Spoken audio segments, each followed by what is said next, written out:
ሰላም ጤና ይስጥልኝ የዞላ ቲዩብ ተከታታዮች፣ ዛሬ ይዤላችሁ የመጣሁት መረጃ አትሌት ፈይሳ ሌሊሳ የሁለት ሰዎችን ህይወት አደጋ ላይ ጣለ።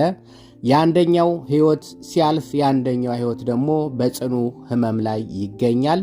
ምን እንደሚፈጠር እንግዲህ ሰሞኑን የሚታይ ይሆናል።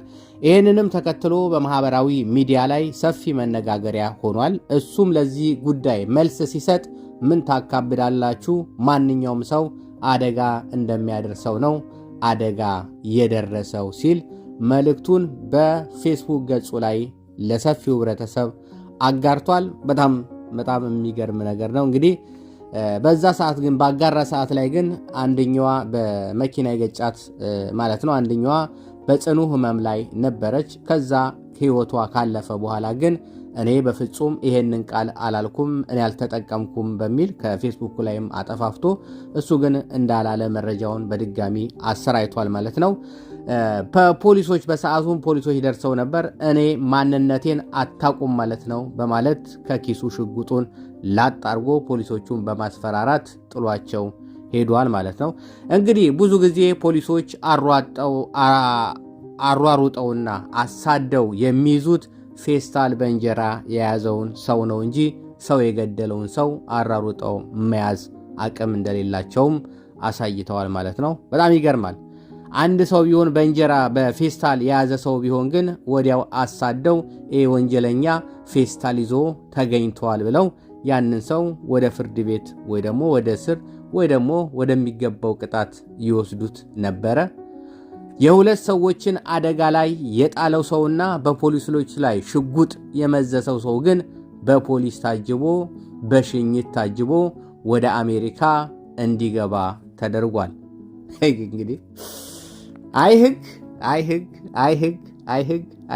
አይህግ የሚገርም እኮ ነው። በእውነት የሚገርም እኮ ነው። ይሄ ሰው የሚገርማችሁ ነገር ከዚህ ቀደም የነፍሷን ይማረውና የቀነኒ አዱኛ በማህበራዊ ሚዲያ ላይ በስፋት መነጋገሪያ ሆኖ ነበር። ቤተሰቦቿም የልጃችን ደም ይውጣልን፣ ካሳም አንቀበልም፣ ልጁ አልገደልኩም እያለ ነው፣ ያልገደለውን ካሳ ደግሞ ልንቀበል አንችልም፣ ግን እውነቱ እንዲጣራልን እንፈልጋለን፣ የልጃችን ገዳይ ማን ነው የሚል ክርክር አንስተው ነበር። እንግዲህ የቀነኒም ገዳይ የተጠረጠረው አንዱዓለም ተለቆ ከእስር ቤት ተለቋል። ይህንንም ተከትሎ እንግዲህ ይሄው የቀነኒ ያልኩ ነፍሷን ይማረውና ፈይሳ ሌሊሳ በዚህም ዙሪያ ላይ አንድ አስተያየት ሰጥቷል። በጣም ሰፊው ህብረተሰብን ያናገረ። አልገደልኩም ካለ አልገደልኩም ነው። ካሳቸውን ለምንድነው የማይቀበሉት? አርፎ መቀመጥ አይሻልም ወይ? ደግሞ ምንድነው በባዕድ ቋንቋ ማውራት፣ በራሳችን ቋንቋ አናወራም ወይ ሲል ራሱ ይህንን ቃል በማህበራዊ ሚዲያ አሰራይቷል ማለት ነው። እንግዲህ ገልሃል አልገደልክም እውነቱ ይውጣልን በሚል ሰዎች መሃል ላይ ገብቶ አልገደለም፣ በቃ አልገደልኩም ካለ አልገደለም፣ ለምንድነው ልጁን እማተውት ሲል ሲከራከር የነበረ እሱ ራሱ በድጋሚ የሁለት ሰዎችን ህይወት አደጋ ላይ ጥሏል። አንደኛው ሲሞት እንግዲህ አንደኛው በሕክምና ላይ ይገኛል። ሰውየው አልገደለም ሲል ወይ ደግሞ ከሏል በሚል ክርክር ውስጥ የነበረ አልገደለም ሲል የነበረ ሰው ራሱ ገዳይ ሆኖ እንደገና ተገኘ ማለት ነው። ወይ ደግሞ ለልጅቷ ንጹህ ነገር ይውጣላት፣ ገዳይም ከሆነ በትክክል ይፍረድ፣ ምንድነው ነገሩ ይጥራ፣ ድምፅ እንሁን ለቤተሰብ፣ ሴቶች መጠቃት የለባቸውም፣ የተለያዩ ነገሮችን ቢል ምንም አልነበረምና በሰዓት ግን ለልጁ ደጋፊ ሆኖ ለሟች ወገኖች ለሟች ቤተሰቦች ሳይጨነቅ ለሚናገሩት ቋንቋ ተጨንቆ እንዴት በዚህ ቋንቋ እንግዲህ ለፍትህ የትኛውም ቋንቋ ብትናገሩ ለፍትህ ይጠየቅልን፣ የልጅቷ ደም ትክክለኛው ይውጣ ብሎ መናገር። አሁን ይሄንንም ቋንቋ ማለት ነው አሁን የማወራበትንም ቋንቋ እንግዲህ ሲሰማ ምን እንደሚል አላቅም። ያው መቼም መስማቱ አይቀርም። ያው እየተሰራ ነው ያለው፣ የመነጋገሪያ ሆኗል፣ አምልጧል። ስለዚህ ያመለጠበት ቦታ ያው እንግዲህ ተደብቆ መስማቱ አይቀርምና ግን ምንም ቢሆን ሰው የገደለ ሰው ሰላማዊ ኑሮ አይኖርም። የሰው ደም ሁልጊዜ ሲያቃዥ ነው የሚያድረው፣ ሁልጊዜ ሲያቆነጠነጥ ነው የሚያድረው፣ ሁልጊዜ አንድ ቦታ አያስቀምጥም፣ ሁልጊዜ አያረጋጋም።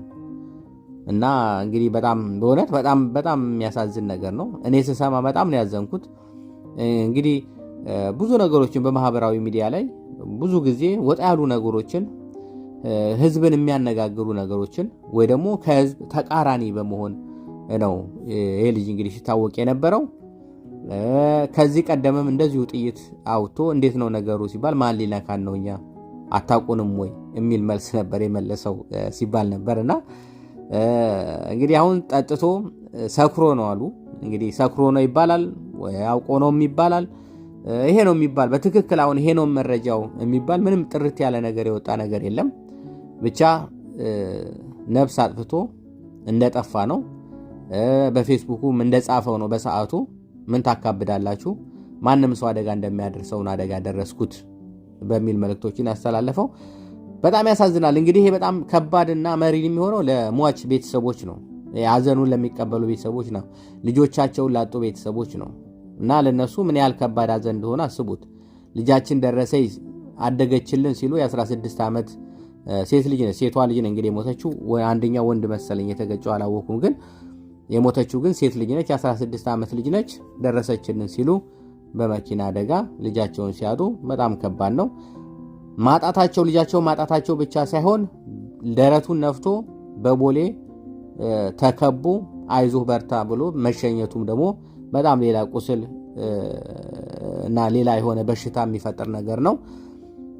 ተይዞ ቅጣት እንደ ቅጣት ቢወሰንበት ነፍስ ያጠፋ እንደ ገዳይ የሆነ ሰው እንደ ገዳይ ላይ የሚፈርደው ፍርድ ተፈርዶበት ቢሆን ኖሮ መልካም ነበረ። ግን አልሆነም። ብዙ ጊዜ እንግዲህ አገራችን ላይ በጣም የሚዘወተረው በጣም እንትን የሚለው እንደውም በጣም ብዙ ሰዎች ምን ሲሉ ነበር፣ አይ ሰው ስለገደለ ነው እንኳን ዛፍ አልገጨም እንኳን ምንድነው አሁን ይሄ የመጣው ዛፍ አለ አይደል እሱን ገጨ ምናምን ይሄን ያህል ብር ይከፍላል ምናምን ሲባል ነበርና እሱን ገይቶ ቢሆን ይቀጣ ነበረ። ሰው ስለገጨ ነው ሰው ስለገደለ ነው ቦሌ ላይ ተንከባክበው ይሸኙት የሚባሉ መረጃዎች አሉና ይሄም ሆኖ ያ ግን በጣም ያሳዝናል። እየሆነ ያለው ነገር በእውነት በጣም ያሳዝናል።